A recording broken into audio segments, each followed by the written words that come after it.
अस्सलामुअलैकुम मिस।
अस्सलामुअलैकुम, मेरी आवाज़ आ रही है तेरा बेटा?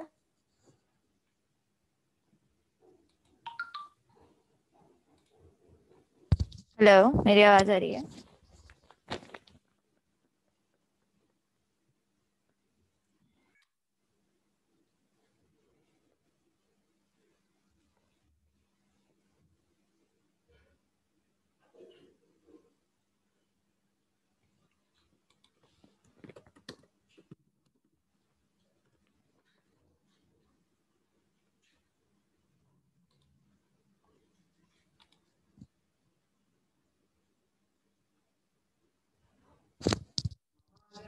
मेरी आवाज़ आ रही है तेरा?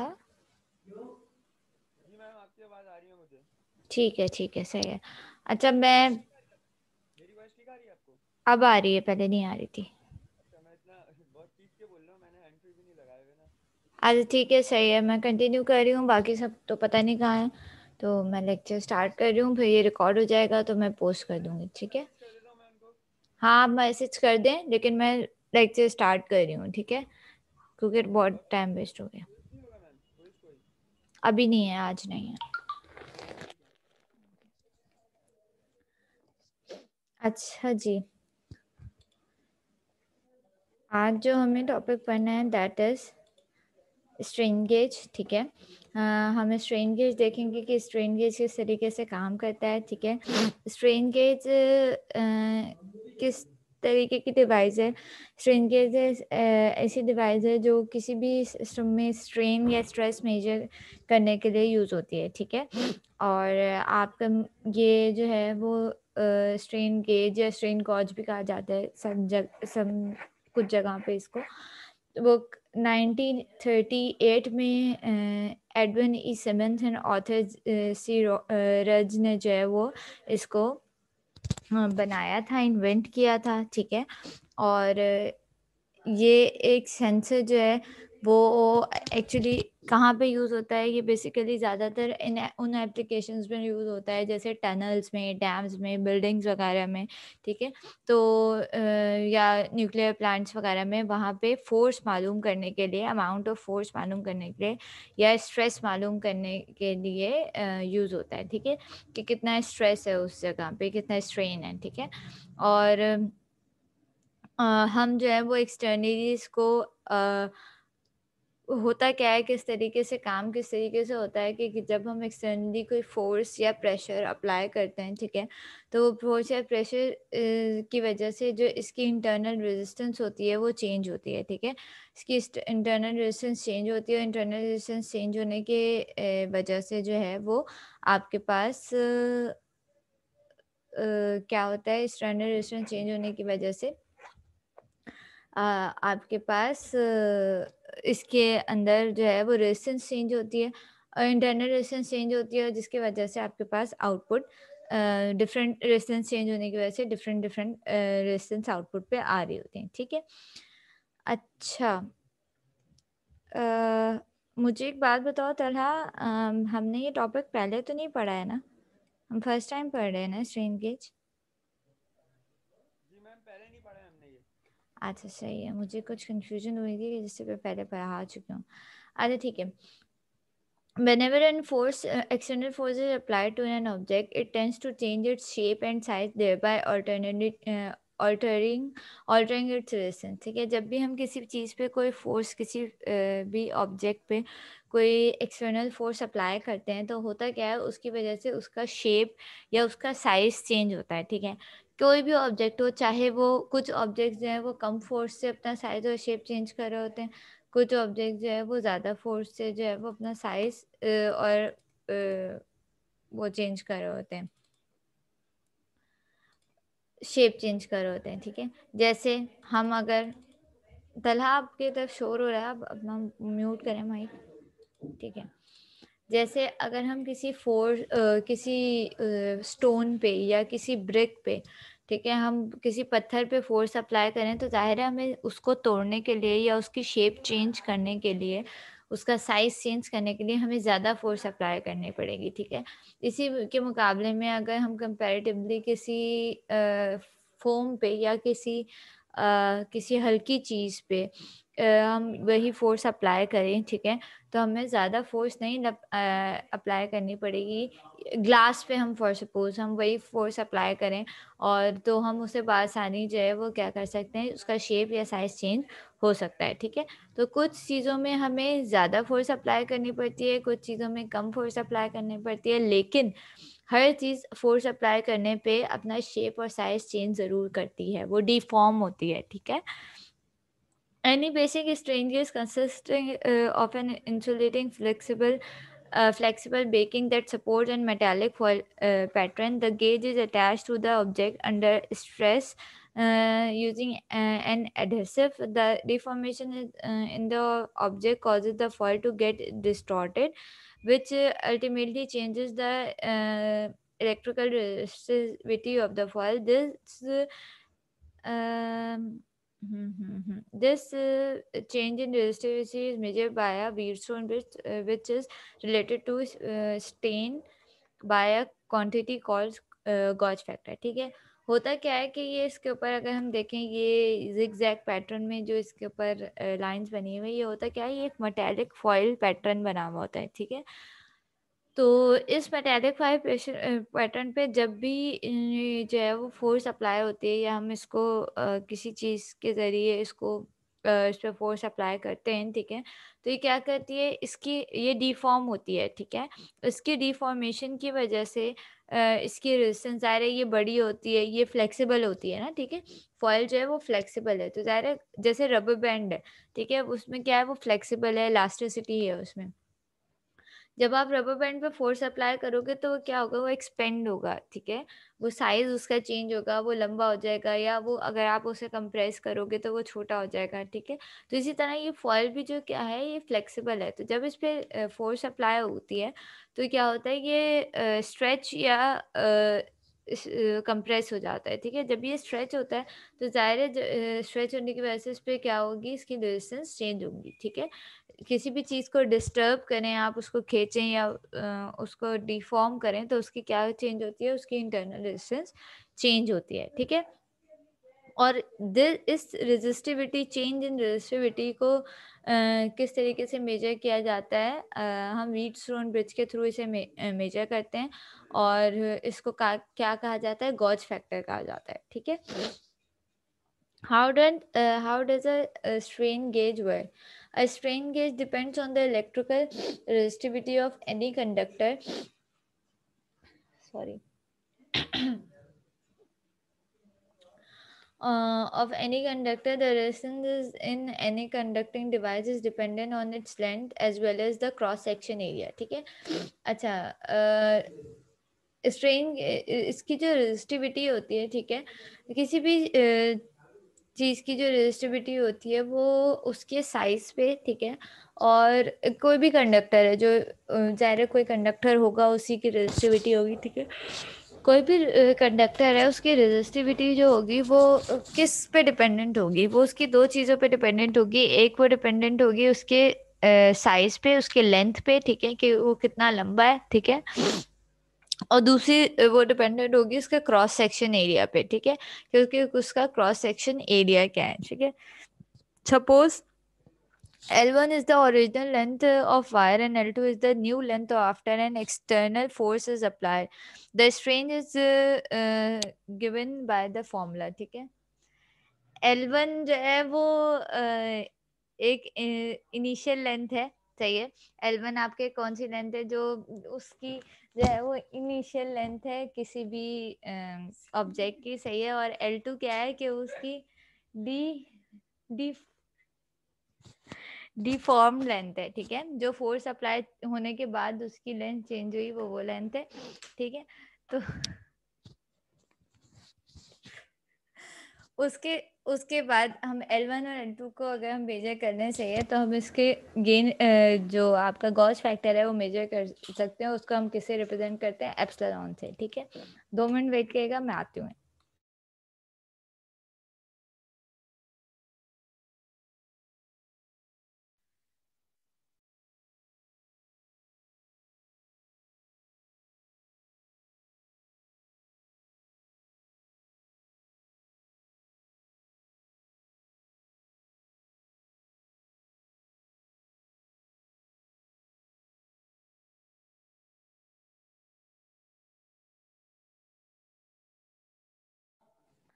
अच्छा जी, now whenever an external force changes the physical parameter of an object, its electrical resistivity also changes. A strain gauge measures this deformity by using the strain gauge formula, ठीक है। तो ज़ाहिर है जब भी इसकी L1 तो कांस्टेंट रहेगी, जो उस कोई भी जो कंडक्टर हमने यूज़ किया है, ठीक है, उसकी L1 तो सेम रहेगी, ज़ाहिर है उसकी ओरिजिनल लेंथ तो सेम रहेगी, लेकिन उसकी ये L2 डिफॉर्म लेंथ जो है वो चेंज होती रहेगी, ठीक है। तो उसकी डिफॉर्म लेंथ जब चेंज होगी तो ज़ाहिर है ये गॉज फैक्टर उसका चेंज होगा और हमारे पास अलग-अलग उसके में अलग-अलग फोर्स पे अलग-अलग गॉज फैक्टर हमारे पास आउटपुट पे आता रहेगा, ठीक है। जितनी ज़्यादा फोर्स अप्लाई करेंगे उतनी ज़्यादा वो एक्सपेंड होगी, सही है, स्ट्रेच होगी, सही है, उतनी ज़्यादा लेंथ चेंज होगी। अच्छा, in the case of real life monitoring while constructing concrete structure or monument, the load is applied at the load application point of a load cell that consists of a strain gauge underlying it. As soon as the force is exerted, the strain gauge is deformed and this deformation causes change in its electrical resistance, which ultimately changes the output voltage, ठीक है। जब हम real life monitoring कर रहे होते हैं तो basically हम लोड सेल्स यूज़ करते हैं और लोड सेल्स के अंदर ये स्ट्रेन गेजेस लगे हुए होते हैं, ठीक है। तो हम क्या करते हैं, लोड सेल पे लोड अप्लाई करते हैं। जब लोड सेल पे लोड अप्लाई करते हैं, फोर्स अप्लाई करते हैं, तो होता क्या है अल्टीमेटली हमारे पास, क्योंकि उसके अंदर स्ट्रेन गेज होता है वो डिफॉर्म होता है और उस डिफॉर्म होने की वजह से उसकी इलेक्ट्रिकल रेजिस्टेंस चेंज होती है। जब इलेक्ट्रिकल रेजिस्टेंस चेंज होती है तो अल्टीमेटली हमारे पास आउटपुट वोल्टेजेस चेंज होते हैं। ज़ाहिर है किसी भी चीज़ की रेजिस्टेंस चेंज होगी तो अल्टीमेटली उसके आउटपुट वोल्टेजेस चेंज होंगे अकॉर्डिंगली, ठीक है। तो साइकिल किस तरीके से चल रहा है कि एक लोड सेल हमने लिया, उसके अंदर जो है वो हमने स्ट्रेन गेज लगाया, लोड सेल पे हमने लोड अप्लाई किया। जब लोड अप्लाई किया तो उसकी वजह से स्ट्रेन गेज पे जो है वो डिफॉर्मेशन हुई, ठीक है। उस फोर्स की, उस लोड के फोर्स की वजह से उस स्ट्रेन गेज पे क्या हुई, डिफॉर्मेशन हुई। इस डिफॉर्मेशन की वजह से जो है वो इलेक्ट्रिकल रेजिस्टेंस चेंज हुई और इलेक्ट्रिकल रेजिस्टेंस चेंज होने की वजह से अल्टीमेटली हमारे पास आउटपुट वोल्टेजेस चेंज हो गए। तो दिस इज द साइकिल जो बेसिकली आपके पास चल रही होती है, ठीक है। अच्छा, the gauge factor is the sensitivity coefficient of strain gauge and is given by the formula, ठीक है। अच्छा, ये आपके पास वो एप्सिलॉन जो हमने निकाला था वो बेसिकली यूज़ होगा इस गॉज फैक्टर को कैलकुलेट करने के लिए। तो गॉज फैक्टर बेसिकली कैसे कैलकुलेट हो रहा है कि delta R divided by R G multiply by epsilon, ठीक है। और डेल्टा आर क्या है? Change in the distance cause due to the strains. अच्छा, ठीक है। इसमें भी दोनों चीज़ें देखो, जहाँ जैसे वहाँ पे हमने L1 जो है वो ओरिजिनल लेंथ ली थी और L2 जो है वो लेंथ थी जो डीफॉर्म होने के बाद ली थी, ठीक है। तो इसी तरीके से यहाँ पे भी हमारे पास जो डेल्टा आर है वो क्या है? जो चेंज होने के बाद रेजिस्टेंस है वो है, और जो आर जी है वो बेसिकली हमारे पास क्या है कि जो डीफॉर्म होने से पहले उसकी रेजिस्टेंस थी, ठीक है। यहाँ पे देखिए मेंशन किया हुआ है अनडिफॉर्म रेजिस्टेंस, अनडिफॉर्म गॉज, ठीक है। तो डिफॉर्मेशन होने से पहले जो उसकी रेजिस्टेंस थी, इनिशियल रेजिस्टेंस मतलब फोर्स अप्लाई होने से पहले जो रेजिस्टेंस थी उसकी, वो आर जी होगी। और जो डेल्टा आर होगी वो कौन सी होगी कि फोर्स अप्लाई होने के बाद जो उसमें रेजिस्टेंस चेंज हुई उसकी और डीफॉर्म होने की वजह से, वो आपके पास डेल्टा आर होगी। तो delta R divided by R G multiply by epsilon not, ठीक है। और ये एप्सिलॉन नॉट कहाँ से आएगा? ये आएगा आपके पास L1 और L2 से, ठीक है।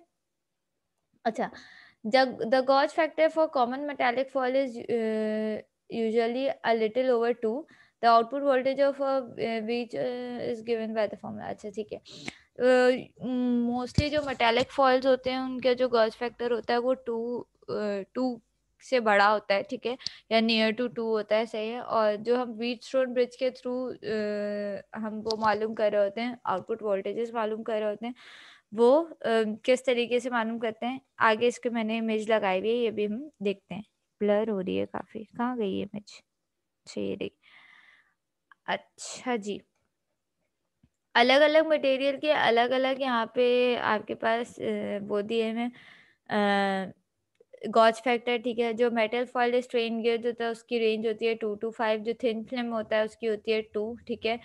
जो सिंगल क्रिस्टल सिलिकॉन होता है उसकी होती है -125 से लेकर 200 तक। पॉली सिलिकॉन की होती है +-30, मतलब -30 से लेकर +30।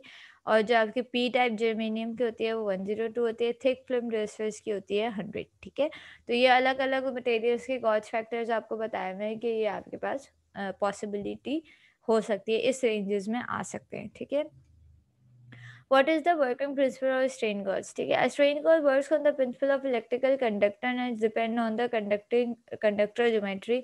ठीक है, ये इलेक्ट्रिकल कंडक्टेंस पे डिपेंड करता है, जाहिर है।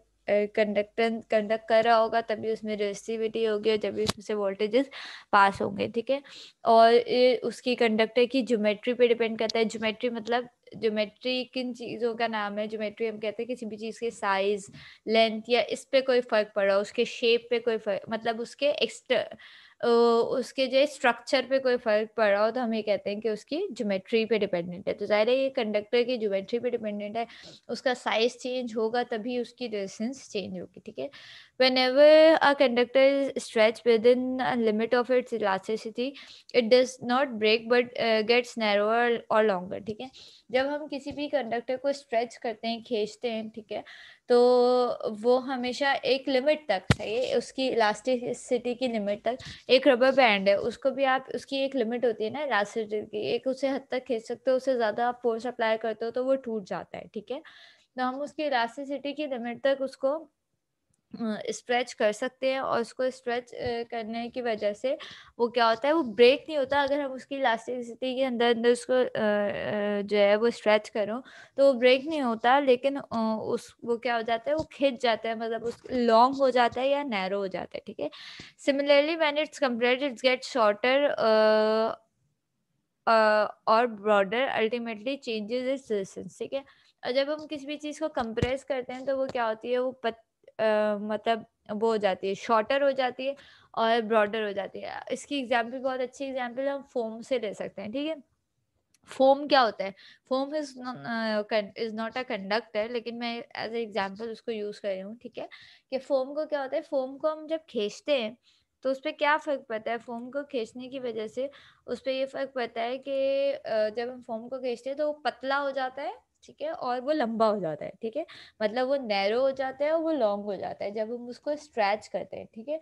और जब हम उसे कंप्रेस करते हैं, जब हम उसे दबाते हैं, ठीक है? तो वो क्या होता है, वो कंप्रेस होने की वजह से वो छोटा हो जाता है, स्क्वीज़ हो जाता है बेसिकली, ठीक है? वो छोटा हो जाता है और वो लेकिन वो विड्थ वाइज़ फैलने लगता है, ठीक है? तो अल्टीमेटली इसके शेप और साइज़ जो है वो चेंज होने लगता है। तो शेप और साइज़ चेंज होने की वजह से क्या होती है, उसकी रेजिस्टेंस चेंज होती है। तो इस तरह हर मटेरियल का, हर कंडक्टर का यही होता है कि जब आप उसे फोर्स अप्लाई करते हो, जब आप उसे स्ट्रेच करते हो, तो वो लॉन्गर और नैरोअर हो जाता है, और जब आप उसको कंप्रेस करते हो तो वो बॉर्डर और शॉर्टर हो जाता है, ठीक है? तो जिसकी वजह से उसकी रेजिस्टेंस चेंज होती है, ठीक है? We know resistance is directly dependent on the length and the cross section area of conductor given by resistance. हमें पता है कि resistance आती कैसे है, length divided by cross sectional area, length divided by A, ठीक है? तो आर बराबर होता है लेंथ और ए कैसे क्या, तो जब किसी भी चीज़ की लेंथ चेंज होगी या क्रॉस सेक्शन एरिया चेंज होगा तो अल्टीमेटली उसकी रेजिस्टेंस चेंज हो रही होगी, ठीक है? तो this is the formula of resistor जो ज्योमेट्रिकली यूज होता है, ठीक है? The change in the shape and size of the conductor also alter, ये वही वाली बात रिपीट की हुई है कि वो उसकी जो है वो रेजिस्टेंस चेंज करते हैं। And any typical strain gauge will have a long thin conductive strip arranged in a zigzag pattern of a parallel line, ठीक है? The reason behind aligning it in the zigzag fashion is that the don't increase the sensitivity since the percentage change in resistance for a given strain for the entire conductor is the same for any single trace. A single trace is a liable to overheating, which would change its resistance and thus making it difficult to measure the changes precise. अच्छा, ये जो strain gauge की structure होती है, अगर आप देखें, अगर हम देखें इसको, तो हमारे पास ये जो इसका फॉयल है ये ज़िगज़ैग पैटर्न में अटैच हुआ हुआ है, ठीक है? तो इस ज़िगज़ैग पैटर्न में अटैच होने की वजह क्या है कि ज़िगज़ैग पैटर्न में अटैच होने की वजह ये है कि इसके ज़ाहिर है ये पूरा एक जॉइंट कंडक्टर है, ठीक है? तो इसकी रेज़िस्टिविटी जो है वो through out the conductor same रहेगी, ठीक है? और ये जो है वो हीटिंग मतलब ओवरहीट की वजह से जो है वो इसमें चेंजेस आते हैं, ठीक है? तो ये हीट पे जो है वो रिस्पॉन्ड करता है, मतलब हीट की वजह से इसमें चेंजेस आएँगे, ठीक है? आते हैं और आएँगे, सही है? अच्छा, टेम्परेचर चेंज होने की वजह से या दूसरे अल्फाज में ये कह लें हम कि टेम्परेचर चेंज होने की वजह से इसमें चेंजेस आते हैं, ठीक है? अच्छा जी, हम कहाँ थे? अच्छा जी, how do you measure strain with as mention earlier, ठीक है? ये चीज़ें हमने पढ़ी है कि भई हम ये इस तरीके से गॉस फैक्टर निकाल सकते हैं, ठीक है? उसके बाद नाउ पहले the change in the strain of the this very small quantity which only measure using the Wheatstone bridge, the Wheatstone bridge. अच्छा, ये कहते हैं कि भई ये जो चेंज होता है ना, ये जो रेजिस्टेंस में चेंज आ रहा होता है, ठीक है? ये बहुत स्मॉल होता है, ठीक है? तो इसको वैसे अलग से मेजर करना हमारे लिए बहुत मुश्किल हो जाता है, सही है? बहुत स्मॉल चेंजेस आ रही होती है, चेंजेस तो आ रही होती है, लेकिन बहुत स्मॉल चेंजेस आ रही होती हैं, ठीक है? तो इसको अलग से मेजर करना हमारे लिए बहुत मुश्किल हो जाता है। तो हम इसको कैसे मेजर करते हैं? हम इसको व्हीटस्टोन ब्रिज के थ्रू मेजर करते हैं, ठीक है? व्हीटस्टोन ब्रिज का सर्किट हमने देखा हुआ है, पहले भी हम पढ़ चुके हैं, आईएम में भी आईएम में पढ़ा है ना हमने व्हीटस्टोन ब्रिज का सर्किट? लैब में भी पढ़ा था हम लोगों ने आईएम की। तो व्हीटस्टोन ब्रिज जो है वो किस तरीके से, व्हीटस्टोन ब्रिज आगे आएगा टॉपिक या पढ़ा है मुझे याद नहीं आ रहा है, लेकिन लैब में एटलीस्ट तुम लोगों ने देखा है, तो मुझे अंदाजा है कि तुम लोगों को आइडिया होगा, पहले भी कोर्सेज में देख चुके हो कि व्हीटस्टोन ब्रिज क्या होता है। 4 रेजिस्टेंसेस होती हैं और 3 हमारे पास नोन होती है और 1 अननोन होती है। तो एक अननोन की रेजिस्टेंस हम उसके थ्रू मालूम कर सकते हैं, और ब्रिज जब बैलेंस हो जाता है तो यहाँ पे वोल्टेजेस जो है वो ज़ीरो अपेयर होने लगते हैं, ठीक है? तो इस तरीके से हम वोल्टेजेस भी मालूम कर सकते हैं हर रेजिस्टेंस का, और ब्रिज को बैलेंस करके हम अननोन रेजिस्टेंस भी मालूम कर सकते हैं, ठीक है? नीचे इसकी एक्सप्लेनेशन भी दी हुई है कि आपके Wheatstone bridge is a network of 4 resistance with an excitation voltage Vx that is applied across the bridge. The Wheatstone bridge is the electrical equivalent of two parallel voltage divided. Uh, circuit with R1 and R2 as one of them and R3 and as the other one. ठीक है. अच्छा ये वो तो basically beach on कैसा होता है कि 4 रेजिस्टेंसेस होती हैं उसमें, ठीक है, और एक एक्सटर्नल वोल्टेजेस होते हैं, वोल्टेज सोर्स होती है, ठीक है. ये वोल्टेज सोर्स की वजह से इन 4 रेजिस्टेंसेस को जो है वो इन 4 रेजिस्टेंसेस को बैलेंस किया जा रहा होता है, ठीक है. और ये 4 रेजिस्टेंसेस बैलेंस होती हैं, दो बेसिकली ये 4 रेजिस्टेंसेस से 2 वोल्टेज डिवाइडेड बने हुए हैं, एक R1 और R2 और एक R3 और R4, ठीक है. अच्छा, आउटपुट वोल्टेजेस अगर हमें निकालने होते हैं इसके, तो हम किस तरीके से निकालते हैं, उसके लिए ये फॉर्मूला यूज होता है, सही है. That is V not is equals to R3 divide by R3 plus R4 minus R2 divide by R1 plus R, यहाँ पे भी R आएगा R2, ठीक है, मल्टीप्लाई बाय Vx, ठीक है. तो इसकी resistance divided by this voltage divided, इसकी resistance divided by this voltage divided multiply by applied voltages, ठीक है जी. बोलिए फिर. मैम कहते हैं 2:15 तक हमारी इलेक्ट्रिसिटी फेल्ड हो जाएगी. ठीक है, ये सेशन रिकॉर्ड होता रहेगा, ठीक है, और फिर मैं अपलोड कर दूंगी, तो इट्स ओके. तुम फिर आप बाद में इसको रिमेनिंग सेशन आप बाद में देख लीजिएगा, ठीक है. मैम वो तो मैं रिव्यू कर लूंगा. मैम हाँ अगर कोई असाइनमेंट आप डालेंगे नहीं, अभी तक कोई असाइनमेंट आया नहीं है वैसे. हाँ, मैं असाइनमेंट दूंगी यार, मैं बिजी थी, मैं दूंगी इंशाल्लाह असाइनमेंट अभी इस वीक देखो या नेक्स्ट वीक असाइनमेंट दूंगी. और और मैम मिड ये टर्म के फाइनल. पेपर आपके कल तक चेक करके अपलोड कर दूंगी उसके मार्क्स. जी, और मैम ये फाइनल का क्या बता देना, थोड़ा ऑनलाइन ही है तो. हाँ, अभी तक तो उम्मीद यही है. चलो ठीक है मैम. ठीक है, ओके. अच्छा जी. whenever R1 over R2 and R3 over the output voltage is 0, जब R1 डिवाइड बाय R2 और R3 divide bye R4 divide by R3 बराबर हो जाता है, तो आपके क्या हो जाता है, ब्रिज जो है वो बैलेंस कंडीशन में आ जाता है, उसके V नॉट जो है वो 0 हो जाता है, ठीक है. अच्छा जी, जब V नॉट 0 हो जाएगा, ये इक्वेशन से भी हमें पता चल रहा है कि अगर हम इस वैल्यू को और इस वैल्यू, ये वैल्यू और ये वैल्यू बराबर हो जाएगी, तो अल्टीमेटली दोनों माइनस होके 0 आएगी, और हमारा ब्रिज जो है वो V नॉट जो है वो 0 हो जाएगा, और ब्रिज जो है वो बैलेंस कंडीशन में हो जाएगा, ठीक है. Any change in the value of R1 R2 R3 and R4 will therefore change output resistance. किसी भी एक रेजिस्टर की रेजिस्टेंस चेंज होगी तो ज़ाहिर है आउटपुट वोल्टेजेस चेंज होंगे, ठीक है. If you replace the R4 resistor with the strain gauge, when a minor change in the resistor will change the output voltage VEX, which is the function of strain. The equivalent is, strain output and voltage output always have a relation of 2:1, ठीक है. अच्छा, वो कह रहे हैं कि अगर आप इस किसी एक रेजिस्टेंस को रिप्लेस कर दें, जैसे R4 को आप रिप्लेस कर दें स्ट्रेन गेज से, तो क्या होगा कि स्ट्रेन गेज की जब थोड़ी सी भी रेजिस्टेंस चेंज होगी तो क्या होगा, ब्रिज अनबैलेंस हो जाएगा और आउटपुट पे आपके पास वोल्टेजेस आने लगेंगे, ठीक है. जो 0 आ रहे थे वो 0 नहीं आएंगे. अच्छा, internal circuitry signal conditioner strain gauge का सिग्नल कंडीशनिंग सर्किट कुछ इस तरीके का होता है, ठीक है, कि आपके पास सेंसर होता है और उसके साथ जो है आपके पास आगे एम्पलीफायर्स लगे हुए होते हैं, ठीक है.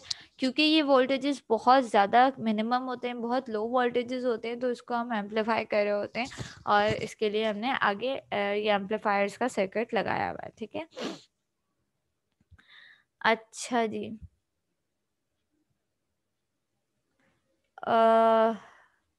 Characteristic of strain gauge. अच्छा, ये जो यूज़ हुआ हुआ है, ये this is basically instrumentation amplifier, जो आपके पास वोल्टेज और वोल्टेज एम्पलीफाई करने के लिए बेसिकली यूज़ हो रहा होता है.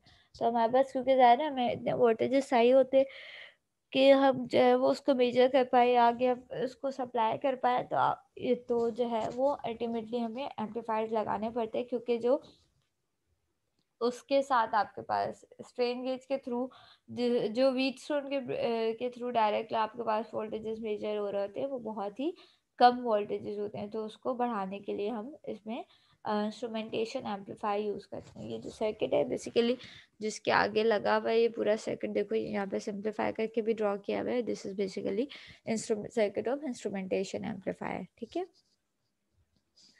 अच्छा, characteristic of strain gauge. Strain gauge की कैरेक्टरिस्टिक क्या होती है? They are highly precise and don't get influence due to temperature changes, however do not do get affected by temperature thermistors. अच्छा, सही है। ये कह रहे हैं कि ये जो मतलब जो हाई क्वालिटी वो होते हैं स्ट्रेन के जो होते हैं वो टेम्परेचर चेंजेस से जो है वो इतने प्रिसाइज होते हैं कि वो टेम्परेचर चेंजेस से उस पर फर्क नहीं पड़ता, और अगर पड़ता भी है तो टेम्परेचर चेंजेस से तो उसके साथ एक थर्मिस्टर लगा हुआ होता है जो टेम्परेचर करेक्शन कर रहा होता है, मतलब उसको बैलेंस कर रहा होता है, ठीक है। They are ideal for long distance communication as output is electrical signal. ये लॉन्ग डिस्टेंस कम्युनिकेशन के लिए यूज कर सकते हैं क्योंकि इसका जो आउटपुट है वो इलेक्ट्रिकल सिग्नल है, ठीक है। Strain gauge require easy maintenance and have a long operating life, ठीक है। इसकी मेंटेनेंस आसान है तो इसलिए इसकी ऑपरेटिंग लाइफ ज़्यादा है, मतलब ज़्यादा अरसे तक ये चलते हैं, आप उसे यूज़ कर सकते हैं। The production of strain gauge is easy because a simple operating principle and small.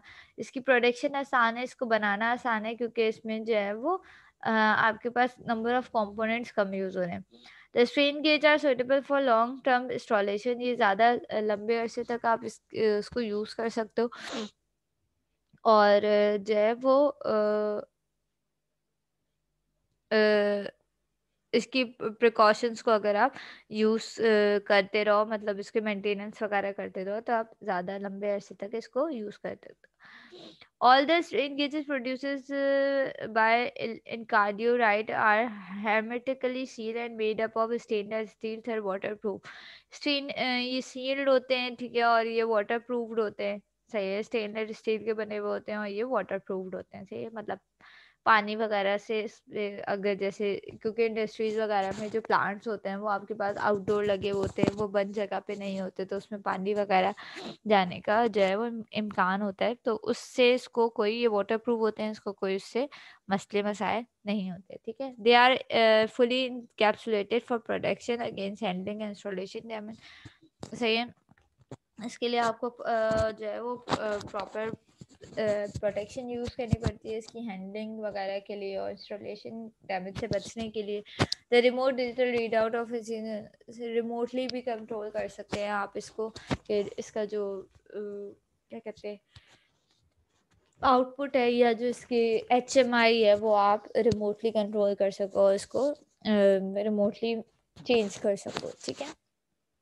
अच्छा, वेयर स्ट्रेन गेज यूज़, ये कहाँ पे यूज़ होते हैं? ये ज़्यादातर टनल्स, बिल्डिंग्स और डैम्स वगैरह में यूज़ होते हैं, ताकि हम देख सकें कि भाई अगर कोई ज़्यादा फोर्स अप्लाई होती है टनल्स वगैरह में या फोर्स जनरेट होती है तो उसकी वजह से हमें कोई डैमेज ना हो, ठीक है। डैम्स वगैरह में जैसे वाटर की वजह से फोर्स प्रोड्यूस होती है, पानी की वजह से या इलेक्ट्रिसिटी की वजह से फोर्स प्रोड्यूस होती है। टनल्स में जब पानी गुजरता है तो एक पानी का प्रेशर होता है, उस प्रेशर की वजह से ज़्यादा फोर्स प्रोड्यूस होती है और आपके पास ख़तरा होता है डैमेजेस का, तो उसको पहले ही मेजर कर दिया जाता है कि भाई उस पर अगर ना फोर्स अप्लाई हो तो उस पर क्या फ़र्क पड़ेगा और कितना डैमेज पॉसिबल है और कितना नहीं, ठीक है। तो ये सारी चीज़ें जो है वो स्ट्रेन गेज में थी, और ये सारे जो है वो इसकी डिस्क्रिप्शन थी। तो ये जो है वो रिकॉर्डेड सेशन आप लोग देख लीजिएगा, जिन लोगों ने अटेंड नहीं किया है वो उसको देख लें, और फिर हम इस तरीके से फर्दर फिर हम नेक्स्ट क्लास में, जो कि आपकी कल है, हम नेक्स्ट टॉपिक को डिस्कस करेंगे, ठीक है। टिल देन, अल्लाह हाफ़िज़।